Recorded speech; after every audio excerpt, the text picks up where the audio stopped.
Glória a Deus, toda honra seja dada a Jesus nosso Senhor por essa oportunidade maravilhosa de estarmos mais uma vez aqui para ouvirmos a palavra dele. Que a graça e a paz de Deus esteja com você. Deixe uma mensagem ao seu coração, se encontra aqui no capítulo 9 do livro de Jeremias. Vou ler uns versículos a mais aqui.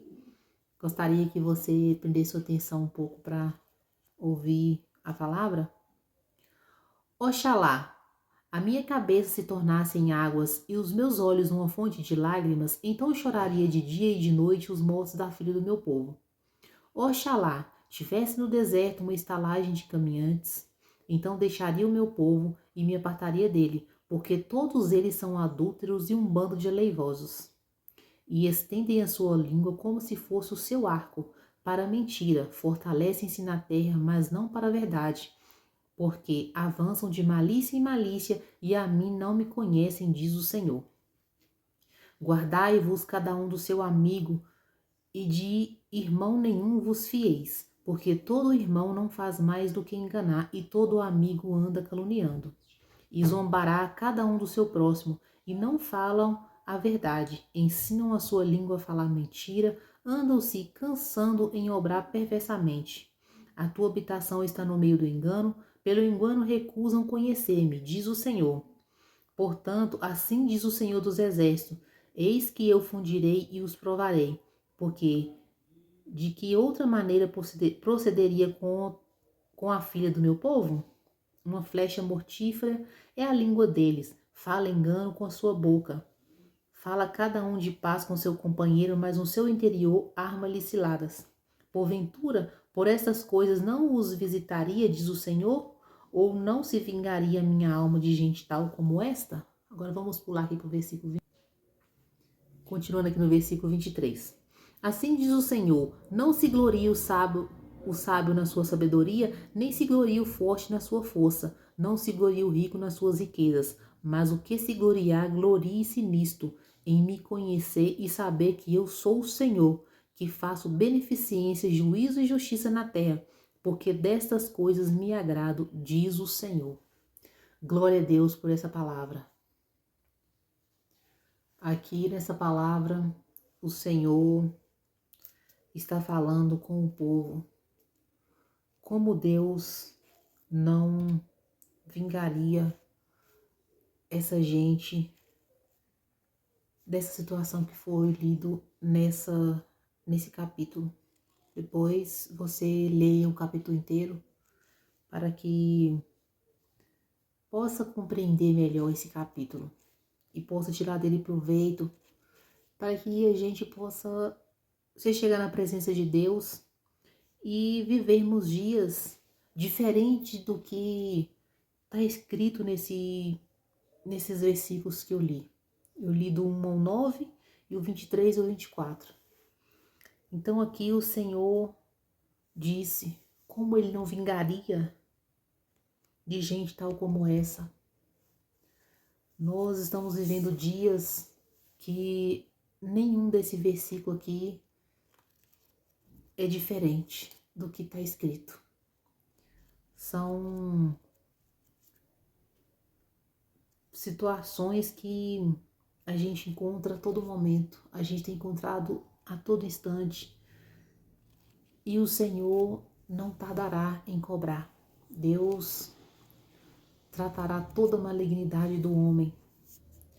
Nós estamos vivendo os dias difíceis, quando sobrevém dificuldades, sobrevém certas cobranças, é a mão do Senhor que não está ali estendida. Ele simplesmente permite para que seja tratada a malignidade do homem. Então, esses versículos é para nossa meditação, para que a gente tenha um coração transformado em Deus. Olha o que foi dito no primeiro versículo. Oxalá minha cabeça se tornasse em águas e os meus olhos uma fonte de lágrimas, então eu choraria de dia e noite os mortos da filha do meu povo. Quantos já desceram sem Deus, a sepultura sem Deus? Aqui Deus está dizendo como eu choraria se tivesse uma fonte de lágrimas, Chorarei dia e noite os mortos da filha do meu povo, aqueles que têm perecido sem Deus, aqueles que têm andado sem Deus, aqueles que já perderam a oportunidade de se arrepender de seus atos, não viveram uma vida separada para Cristo, não viveram uma vida em Cristo, andaram fazendo obras malignas e perversas. Então, que esses versículos fiquem para a nossa meditação. O versículo 23, olha o que ele nos diz.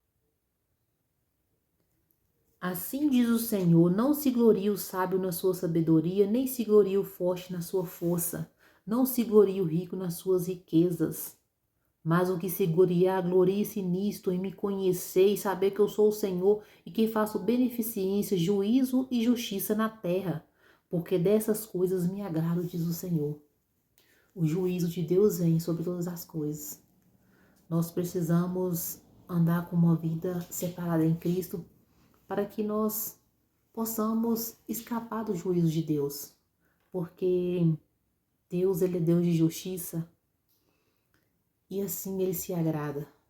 Que essa mensagem sirva para nossa meditação, sirva para nós nos gloriarmos em Deus, nós não gloriarmos na nossa própria sabedoria, não gloriarmos nas nossas riquezas, em coisas que são banais deste mundo, que o que a gente tiver de gloriar seja em agradar ao Senhor. Se há uma coisa que nós precisamos nos gloriar, é em agradar ao Senhor.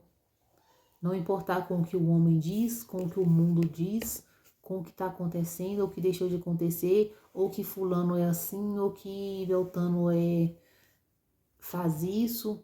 Não, vamos prosseguir em agradar o Senhor, porque Ele é Deus de justiça e Ele vai operar os seus juízos na terra. Deus vai operar a sua justiça sobre a terra. Então, que nós estejamos com a nossa vida na presença do Senhor, porque Deus visitará com justiça o seu povo. Deixe sua mensagem na sua meditação, busque o Senhor, leia todo o capítulo para que você possa usufruir melhor dele e leia a palavra, fique na presença do Senhor, que nós não sejamos homens malignos, mas que nós possamos buscar a santificação em nosso coração, a maldade. Nós, quando pensamos fazer o bem, o mal a gente já praticou muito tempo, mas nós, aqui Deus está nos chamando ao arrependimento, para que Ele não visite o seu povo com seu juízo e Ele não visite a terra. Nós, se o Senhor visitar, que nós estejamos guardados debaixo da sombra do Onipotente, porque Deus se agrada e trará a justiça e o juízo, e dessas coisas que Ele se agrada, de sermos retos na presença dEle. Que o Senhor Jesus te abençoe, hoje e sempre. Amém.